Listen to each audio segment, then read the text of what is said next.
Bueno, vamos ahora a cerrar el bloque de ponencias con un joven académico, investigador, pero sobre todo alguien que participa en las brigadas de cuidado, de supervisión de los humedales de allá de Perú.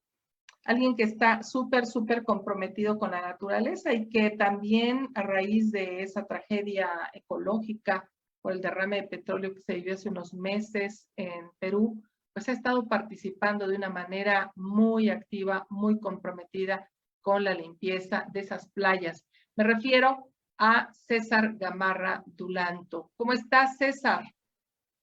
¿Qué tal, Esther? Buenas tardes, ¿qué tal? Qué gusto poder estar aquí compartiendo con ustedes una vez más. Gracias, César. ¿Qué tal? Buenas tardes. Antes de darte la palabra para tu ponencia, que estamos terminando y estamos cortos de tiempo, pero yo quisiera que muy brevemente nos digas desde el ámbito del cuidado del medio ambiente y de esos humedales de Santa Rosa, muy brevemente nos digas en qué consisten tus tareas, tus funciones ahí. Claro, justamente aprovecho para invitarlos el día de mañana. Hay una campaña de limpieza en el humedal de Santa Rosa, en Chancay. Todos los que estén cercanos y deseen ir pueden hacerlo. Vamos a iniciar a las 9:30 de la mañana. Lo que hacemos ahí principalmente es tratar de brindar el cuidado necesario al humedal para mantenerlo vivo, para evitar que se seque, para hacer limpieza, porque hay gente a veces inescrupulosa que bota sus desechos ahí o que echan desmontes para pues secar el humedal y poder transformarlo en un lugar de cultivo, en un lugar agrícola. Entonces el humedal cuenta con alrededor de 88 especies de aves. Tenemos 3 especies de peces, algunos mamíferos por ahí, alrededor de 2 o 3. Entonces esto pues es un ambiente, es un ecosistema que tiene mucha vida, y lo que hacemos nosotros es, aparte de la limpieza, damos capacitaciones, avistamiento de aves, también damos charlas a la comunidad para poder digamos, hacerles conocer el humedal en sí, ¿no? Porque al final nadie quiere lo que no conoce, ¿no? Entonces, más o menos por ahí va nuestra intención. Claro. Sí, nuestro reconocimiento, César Gamarra Dulanto, porque aparte del académico, del investigador que eres y que te dedicas además a estudiar a las aves migratorias, a esa gaviota de Franklin que te ha llamado la atención como ave migratoria y que la has estudiado profundamente. Bueno, pues también resaltar que eres integrante de la Comisión de Vigilancia Ambiental de los Humedales de Santa Rosa, Chancay, en Perú, y que a través de esas acciones, pues, colaboras, contribuyes de manera muy importante al cuidado del medio ambiente. Además de ser un experto en investigación, en todo esto que tiene que ver con la aplicación de las normas y estilo, ¿verdad? En la escritura. Son muchos tus talentos, César. Así que, bueno, adelante, te escuchamos. Ya contigo cerramos el bloque de ponencias. Te escuchamos. Listo, muchas gracias. ¿Me podría ayudar compartiendo las diapositivas, por favor? Sí, ahora voy a ver que me haya... Aprovecho entonces para irles comentando también. Pisco se está haciendo la limpieza de playas. El día 10 vamos a estar por ahí, vamos a hacer buceo y sacar pues la basura que está en el fondo del mar. Ya sería la segunda participación este año. Y pues les comento, ¿no? La vez anterior, que fue en marzo, sacamos más o menos 8 kilos de basura, ¿no? Basura entre plástico, llantas, ¿no? Del fondo submarino, ¿no? Y aparte de algunas cosas que estaban flotando pues en el mismo mar o que estaban en la playa. Y justamente en base a eso es que va a tratar el tema de hoy, ¿no? Como podemos ver ahí, es investigación científica como estrategia de aprendizaje a partir de una experiencia significativa.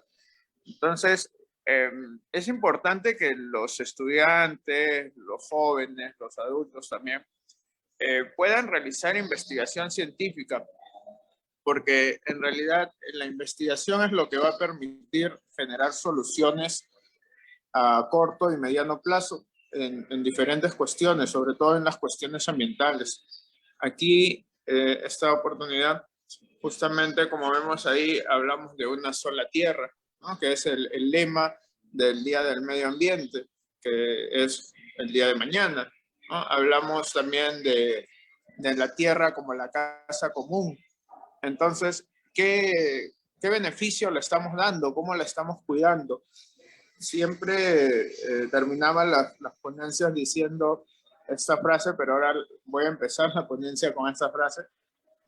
Nos preocupamos tanto por qué clase de ambiente vamos a dejar a nuestros hijos, pero casi no nos preocupamos por qué tipo de hijos vamos a dejar para el ambiente. Entonces, aquí, desde Educa Verde, por ejemplo, se tiene la oportunidad de generar espacios, generar momentos para que los hijos, ¿no? Y los padres, los hermanos, puedan darle esta importancia al cuidado del medio ambiente. Así, por ejemplo, la segunda diapositiva nos habla sobre lo que vendría a ser la educación ambiental. Me parece que no está cambiando. Sí, estoy teniendo aquí. En cuanto a la educación ambiental, es importante conocer el medio ambiente, es importante tener la educación al respecto, ¿no? Porque eso es lo que nos va a permitir, pues, de algún modo, empezar a querer lo que es nuestro, ¿no? Entonces, el crecimiento del conocimiento de la naturaleza y el accionar de las personas frente al medio ambiente. Eso es lo que vendría a ser la educación ambiental. Entonces, dentro de educación ambiental se pueden ver sistemas en cuanto a su estructura y a su función. Por ejemplo, como ya se había mencionado, los humedales de Santa Rosa vendría a ser un ecosistema abierto, donde pues se recibe también del exterior, se recibe influencia, como ya había mencionado Esther, influencia de las aves migratorias que pasan por ahí, que allí de repente tienen su lugar de descanso, ¿no? Entonces es importante conocer esto también sobre lo que sería la educación ambiental, y mucho más importante que se realice educación ambiental desde la escuela, desde el colegio, para de ese modo concientizar a los estudiantes y a través de ellos poder ir concientizando a sus familias, a las familias de estos estudiantes. ¿Sí? La siguiente, por favor. Pero creo podría ponerla Es que grande. no me corre.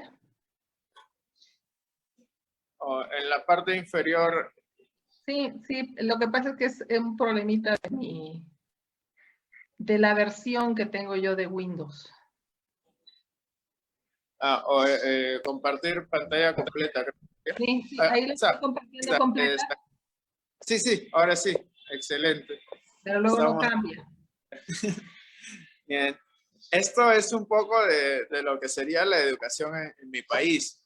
En el Perú estamos pues en una educación hacia el 2036. Entonces, donde se ve, por ejemplo, pues que todas las personas dentro del país deben de aprender, deben de desarrollarse. Y pues este aprendizaje, este desarrollo se va a dar a lo largo de toda su vida. No es que solamente vas a aprender cuando eres niño o cuando estás en la universidad, en el instituto, todo, vas a aprender siempre.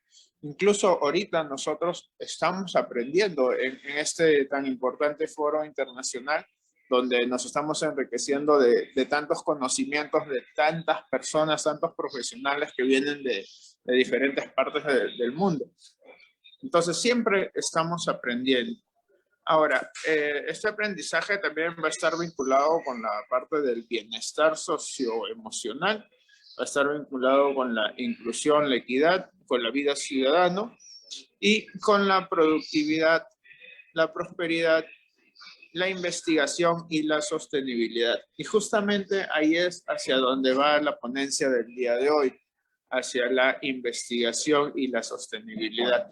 Porque cuando hacemos investigación, como ya les había dicho, estamos generando soluciones a corto y mediano plazo.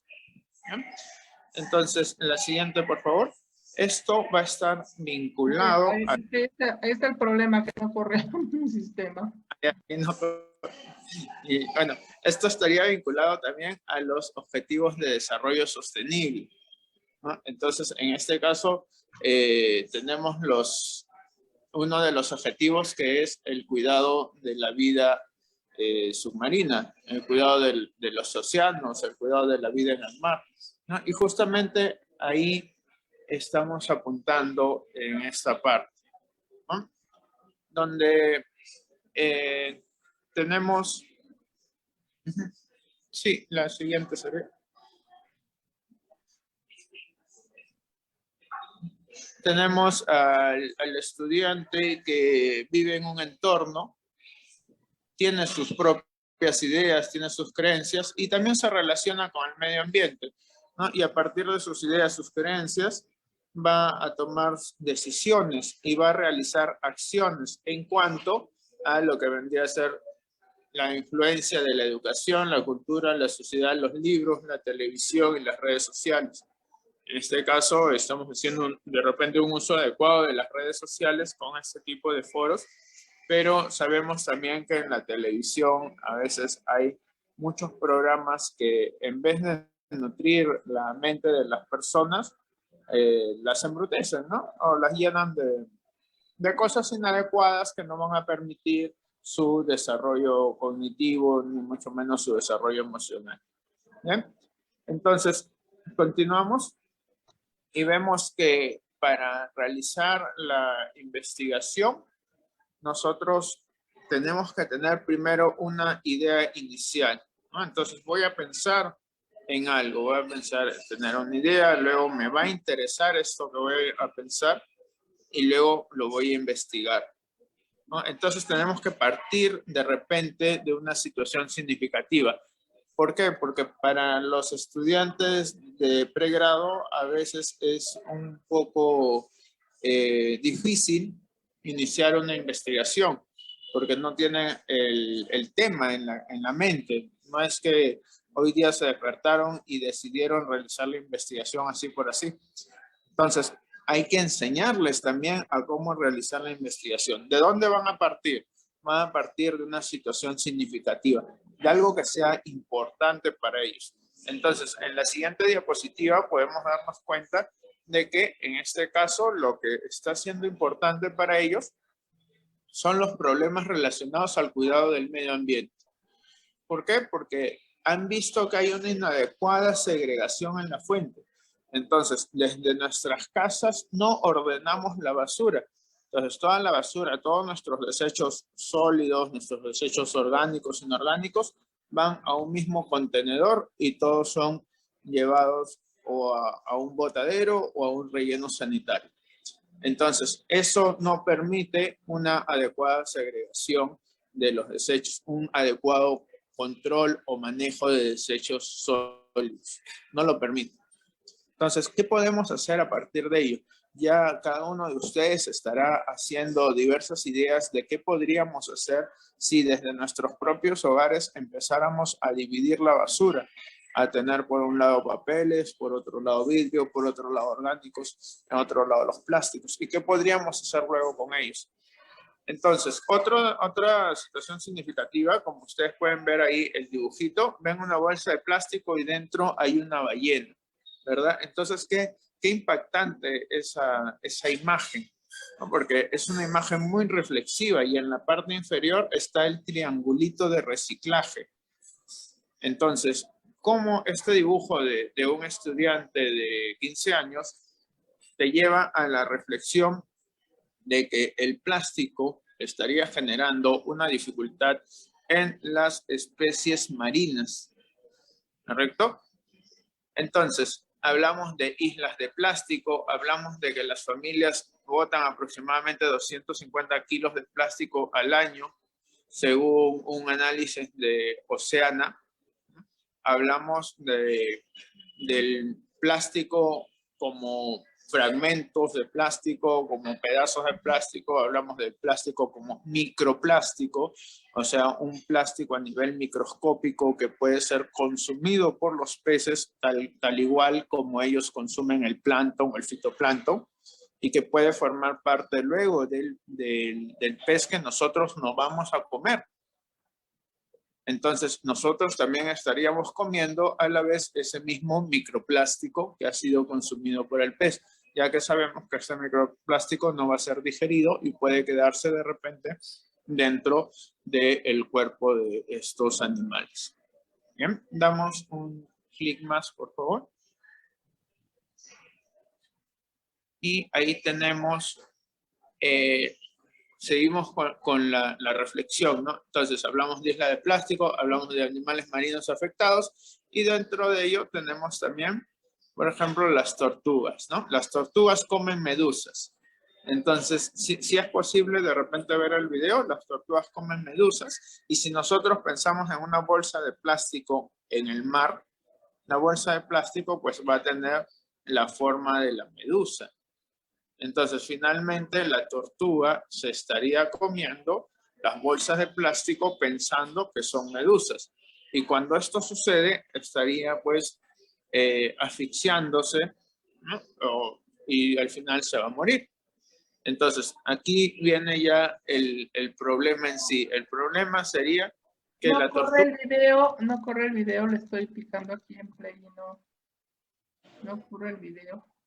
Ya. A ver, puede ponerlo el video, no hay problema. ¿No? Como les comentaba, el problema sería que la tortuga se estaría comiendo el plástico pensando que es una medusa. Entonces, ese ya sería un gran problema. Entonces, ¿qué podemos hacer nosotros para evitar que eso suceda? De repente no podemos ir al mar y recoger todas las bolsas que existen. Como les comenté hace un momento, en marzo, cuando hicimos la limpieza de playas del mar, sacamos 8 kilos de basura, que en realidad no era mucho, ¿no? A ver si se escucha, César. A ver si se escucha. Sí. Ajá. Está justamente como la tortuga se come las medusas, ¿no? Entonces, imagínense que eso, en vez de que sea una medusa, sea una bolsa de plástico, ¿no? ¿Qué le estaría pasando a la tortuga en ese momento? ¿No? Simplemente se va a ahogar, se puede asfixiar.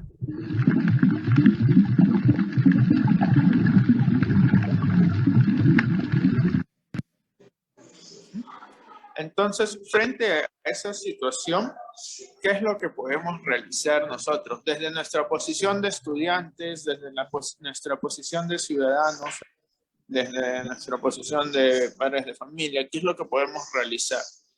Entonces, si le damos a la siguiente diapositiva, vamos a ver que tenemos ahí, por ejemplo, lo que sería el esquema del aprendizaje. ¿Cómo los profesores podríamos involucrar esta situación dentro de nuestras clases para que los estudiantes puedan realizar lo que vendría a ser la parte de la investigación científica? Entonces, aterrizamos en la experiencia de aprendizaje. La experiencia de aprendizaje va a iniciar con una situación. Entonces, la situación, en este caso, es diariamente el mar recibe plástico residual procedente de diferentes actividades humanas. Hablamos de que hay mucho plástico y el plástico llega al mar por culpa del hombre, ¿no? Porque los animales no usan plástico, no consumen plástico, no generan plástico. Entonces, tenemos un reto. Desde nuestra posición de estudiante, ¿cómo podemos disminuir la cantidad de plástico que llega al mar? como les había dicho, no esperemos que de repente los chicos vayan a la playa y empiecen a sacar el plástico. ¿Pueden hacerlo? Sí. Ahorita estamos regresando a lo que vendría a ser la presencialidad en las clases, pero todavía está un poco restringido el salir con los chicos a hacer trabajo de campo.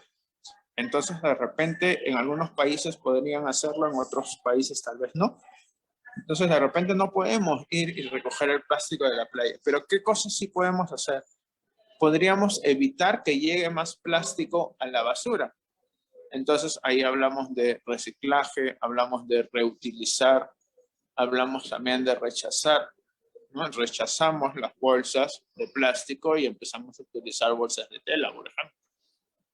Entonces, en el caso de ciencias naturales, ¿no? Lo que sería ciencia y tecnología, tenemos 3 competencias. Estas están dentro del propósito de aprendizaje. Tenemos la competencia indaga mediante métodos científicos para construir conocimientos, donde los estudiantes, a partir del conocimiento que tienen y del método científico, van a adquirir mayor conocimiento y van a poder generar de esta forma lo que vendría a ser la investigación.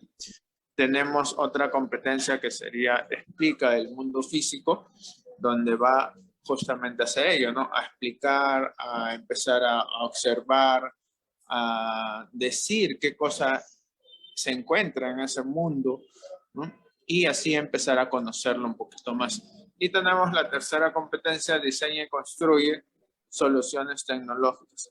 Entonces, en este caso, desde diseña y construye, los chicos que están trabajando conmigo diseñaron un tipo de tela, ¿no? Ellos le llaman lana plástica, ¿no? Que lo que hacen es cogen las bolsas de plástico y forman hilos para luego con estos hilos poder realizar trabajos a crochet, ¿no? O también coser, ¿no? Ahorita todavía estamos en el proceso de elaboración de materiales. Luego les voy a enseñar algunas fotitos ahí. Bien, entonces, estamos ya hablando de un producto final, ¿no? Que este producto puede ser tangible, como lo es de repente esta lana, ¿no? Pero también podemos hablar de un producto que puede ser una matriz de investigación. ¿Por qué? Porque la matriz de investigación es lo que nos va a permitir tener las bases para poder hacer la investigación científica. Entonces, en la matriz vamos a encontrar el problema de investigación, vamos a encontrar la hipótesis. Esta hipótesis va a tener sus variables, de repente una variable independiente, una variable dependiente, una variable 1, variable 2, va a tener también lo que vendría a ser las variables intervinientes o las variables controladas, ¿no? Y luego esta matriz que estarían generando los estudiantes para a partir de ella poder realizar la investigación, tiene que ser también evaluada por los profesores. Por eso que al lado derecho tenemos el instrumento de evaluación, que sería una rúbrica que permita evaluar justamente los criterios de esta matriz. Llámese, por ejemplo, tener una pregunta y una hipótesis centrada, delimitar correctamente las variables, ¿no? Delimitar la muestra. Entonces, por ahí ya estaríamos haciendo un trabajo pseudocientífico o incluso un trabajo científico a partir de una investigación en ciencias. O en cualquiera de las áreas, ¿no? Porque hablamos no solamente de investigaciones científicas, sino también de investigaciones que serían subjetivas, ¿no? Porque generalmente las científicas son cuantitativas, pero también hay subjetivas, y en otras áreas también hay investigaciones cualitativas, ¿no? Entonces podemos ir ahí trabajando algo bonito con los estudiantes. Luego, la sugerencia que estaban ahí nos cae en lo que es la actividad que podemos realizar con el plástico. Por ejemplo, ahí están los chicos, siempre por cuestiones de cuidar la integridad de los muchachos, es que las fotos las coloco así borrosas para que no se vean bien los rostros, ¿no? Entonces ahí están trabajando con las bolsas, ahí están generando el hilo. ¿bien? Y luego en la parte de abajo, inferior derecha, tenemos, por ejemplo, algunos diseños de vestidos hechos con tela, perdón, con bolsas plásticas y con algunos materiales reciclados, incluso con botellas, algunos también con cáscara de fruta, como es el que está a la derecha con una sombrilla. Ese vestido tiene bastantes cáscaras de fruta en la parte superior. Obviamente que esto fue para una exhibición, se la realizaron diferentes entidades allá en Huancayo en el año 2010, pero sirve como inspiración para que los chicos puedan a partir de ello generar sus propias ideas, generar sus propios diseños y poder utilizar ahí también esta lana plástica que ellos están muy entusiasmados en hacerlo. Y como vemos luego en la siguiente diapositiva, ya llegaría la parte de la retroalimentación y la parte de la metacognición, ¿no? En metacognición ya sabemos qué hemos hecho, para qué nos sirve, por qué es importante hacerlo, ¿no? Cómo lo he hecho, cómo me sentí al realizar esta actividad.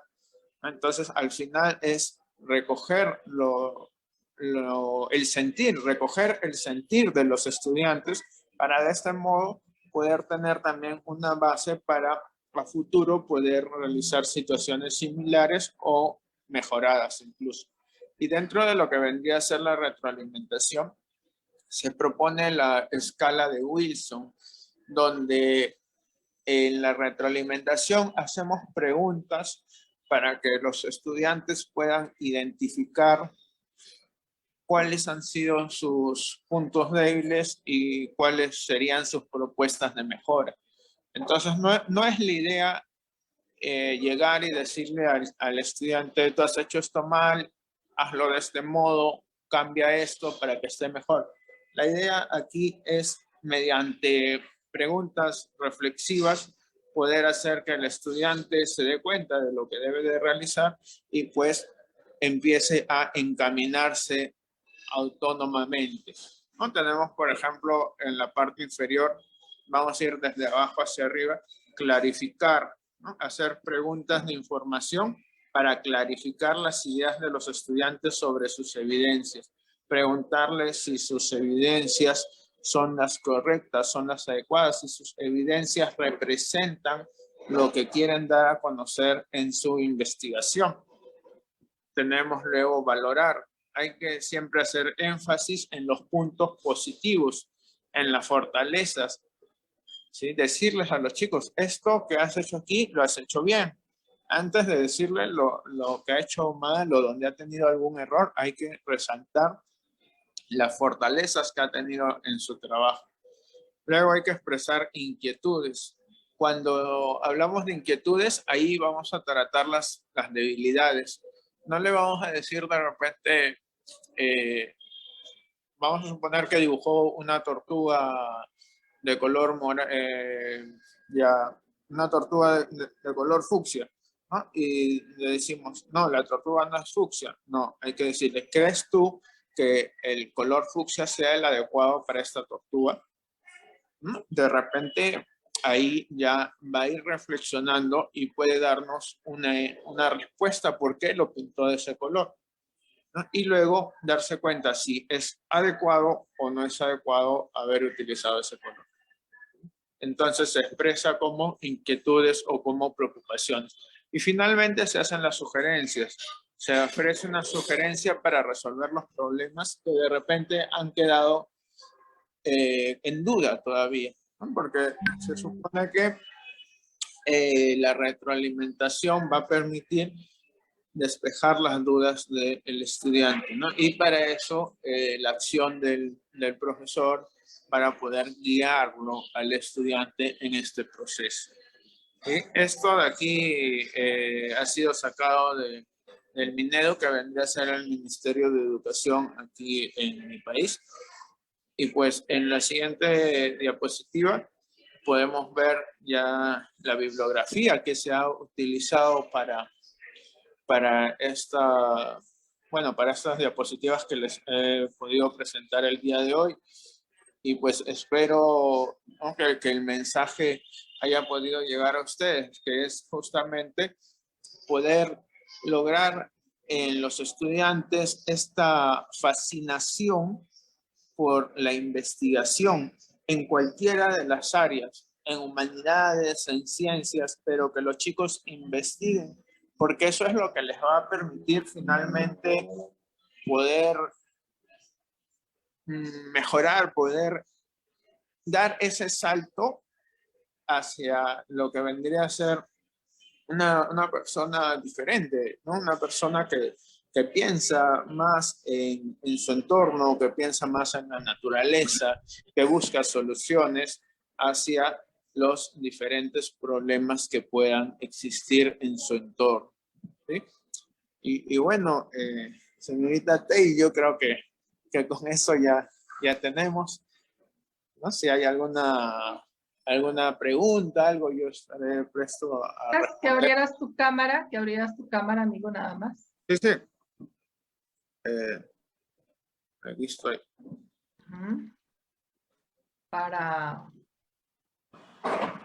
Muy bien. Bueno, pues muy interesante todo lo que nos has compartido. Qué importante es generar investigación con los chicos a propósito de estos temas que tienen que ver con el cuidado del medio ambiente. Generar investigación va a permitir buscar soluciones, como bien propones. La investigación lleva a eso, al planteamiento de un problema, a su análisis desde distintas perspectivas y a la búsqueda finalmente de soluciones o de hacer alguna propuesta. Y es importante también decir que en la investigación se hace un ejercicio de reflexión, de análisis, de consulta de documentos, de bibliografía, y entonces todos esos ejercicios de reflexión, de análisis, de consulta de información, sin duda van a contribuir a la toma de conciencia de los chicos, precisamente sobre cuál es el estado, ¿verdad?, de las cosas, cuál es el estado del arte en cuanto a la investigación sobre estos temas medioambientales. Muchas gracias, César, como siempre, muy claro, muy preciso en tus planteamientos. Y te agradecemos mucho, sabemos que estás por ahí de viaje, que estás cumpliendo con algunas tareas, con algunos compromisos, y sin embargo, bueno, te pudiste organizar para estar con nosotros, algo que valoro, que aprecio muchísimo, de verdad. Bueno, pues muchas gracias y nos despedimos de Perú.